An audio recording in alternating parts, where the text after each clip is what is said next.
So, folks, here is a really fascinating piece of video. This is on CNN. This is Jake Tapper interviewing Israeli official Mark Regev. Now, Mark Regev, you may remember him from another clip that we featured recently. One of the last interviews that Mehdi Hassan did as host of his show was with Mark Regev, where he grilled him. Tapper doesn't grill him here, but you could really see Tapper just get broken by what this guy is saying and sort of realizing in real time what he has been defending all along. There's about 4 minutes here. We'll break it up a little bit, but we're going to let this play for the most part straight through. Russell and I are both theater guys. We've directed, between us, I'm sure thousands of actors in our day. You could pay attention to human behavior. You could pay attention to the way people act when they're not talking. You could really tell Jake Tapper is kind of broken up by this conversation. So let's give it a look. There are a lot of innocent people being killed by bombs that Israel is raining down upon Gaza. And even if, as I know, the IDF believes that that Israel has killed 5,000 members of Hamas, that's thousands of innocent people, including women and children, babies that Israel has killed. And even if it's an accident, even if it's collateral damage, it's a lot of innocent lives that have been killed by Israel. So you are correct that we don't want to see a single innocent civilian caught up in the crossfire between the IDF and the Hamas terrorists. And we're making a maximum effort. I mean, we've been leafleting and urging people to leave areas of combat from day one. And the truth is most Gazans did vote with their feet and did exit areas of combat, and wisely so. We don't want to see a single Gazan civilian caught up in the crossfire. But we're working against a brutal enemy who deliberately wants to use Gaza's civilians as a human shield to protect its war machine. And it makes our job just so much more difficult. But I think, and I've seen the numbers, and I can't share with you yet, but when this is over, we can have a serious discussion when the fog of war is behind us. But I am convinced, though every single civilian death, and especially children, is a tragedy, and we don't want to see it, in comparative numbers, if you compare Israel to perfection, of course we'll fall short. But if you compare Israel to other Western armies who've been fighting terrorists in built-up urban areas, I think Israel will not come out badly in the comparison. On the contrary, I think it will be seen that the IDF really has done everything that is humanly possible to try to safeguard innocent civilians. It's very hard to believe that, especially on a day when one of our producers lost 9 members of his family who were not members of Hamas, not members of the Palestinian Islamic Jihad, not members of any group, just 9 people just trying to live their lives. First of all, I extend my sorrow to him and my sympathies. But if I saw your report correctly, and please correct me if I say something wrong, that happened in northern Gaza, in Gaza City, where a month ago we already asked all the civilians to leave. And most of them did. If there was like 1,200,000 people there was only a couple of tens of thousands left. And one has to ask, yes, they had ample opportunity to leave. I don't know what happened. I don't have the specific circumstances. I know there's deadly combat going on now in the north, still between these IDF and Hamas terrorists, yes? And we don't want to see anyone caught up in the crossfire, but why didn't they heed the advice and leave the area? You can't blame them. There's now I don't blame them. But you can't, there's fighting in the south now. I've been asking this since October 7th. Where are these people supposed to go? Okay, look, like I said, I can tell when someone's faking it, and when they mean it. If Jake Tapper were faking it here, he'd be talking a lot more.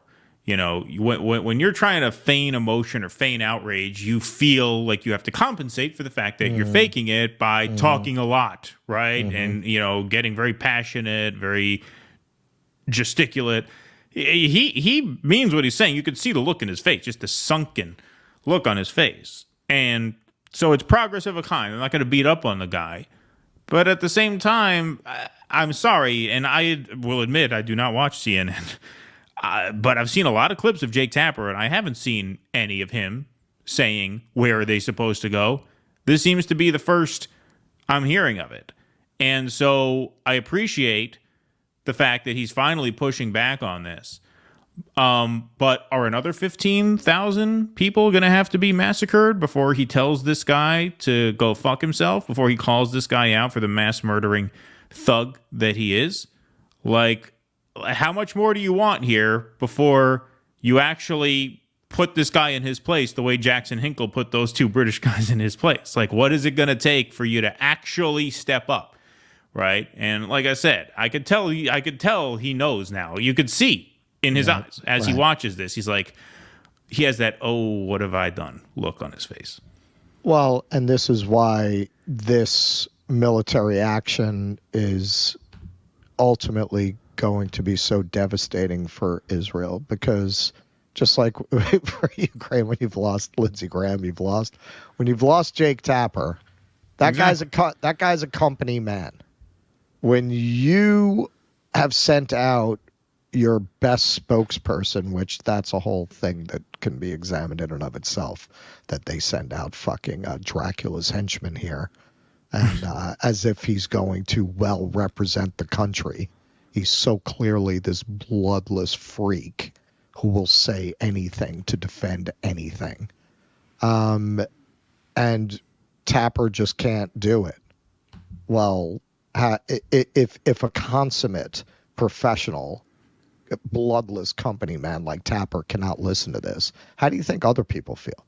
How do you think this reads? Do you think anybody's watching this and coming away from it sympathetic to the Israeli cause? Yeah. Good question. There's a little more. So at the beginning, it was easier because the fighting was concentrated in the north, and we just asked people to move south, and that was relatively simple. Yes, I'm not saying totally simple, but relatively simple. I mean, how fucking dare you say that? It's relatively simple? It's relatively simple for 1.2 million people with no food, no fuel, no electricity, with children. No half water. The population are children. With children who can't take their possessions with them south because they have to walk south with their hands in the air so they're not shot from the fucking sky. It's simple, relatively simple, to evacuate 1.2 million people, which, by the way, is an illegitimate claim in and of itself. That's what the UN human rights expert who we featured on the show a few weeks back said. Said the very order for 1.2 million people to flee their homes because we're looking for 25,000 terrorists, that is an illegitimate and unlawful order right there, right off the bat. Right. Well, that was a simple request. I mean, Jesus Christ. Have you seen this map they made? This is fucking crazy, dude. All right, so it's like a map of postal zones. You ever see a map like that? Right. Like imagine a map of like Manhattan postal zones. And basically they're telling these poor people in southern Gaza, go to 10019 now. Wow. Go to 10003 now. That's what they're doing. Wow. That's unbelievable. We'll have to cover that maybe Friday. South of the river. But now we're being more specific because it is more complicated in the south. We've actually designated areas in the south which are safer that's areas. That's what he's talking about. Especially Right. there's a number of them.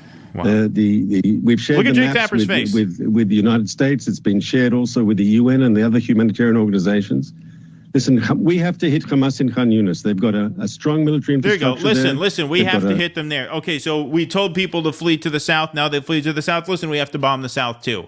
Yep. Check every day to make sure you're in the right numbered zone so that you don't get blown to pieces. Right. And what about all the people? And they'll say it's Hamas, it's Hamas, it's Hamas, it's Hamas. Okay, so what about all these poor people who are being beaten, imprisoned, and murdered in the West Bank? Right. No Hamas there. So why are you doing that? Yep. It's too much. It's too much. I mean, I related to what Katie was saying. I've cried about this, and no, of course. I don't cry easy. I grew up when men weren't supposed to do that. I mean, seriously though, yeah, man, I have seen footage. It's horrible. Yeah, of course. How do you not, man, when you see somebody screaming for their dead child? Like, yeah, no, it's unthinkable. It's a level of horror that is just so beyond anything we experience. Yep, for sure. A network of tunnels. If we want to destroy Hamas's military machine, and we have to act in the south as well.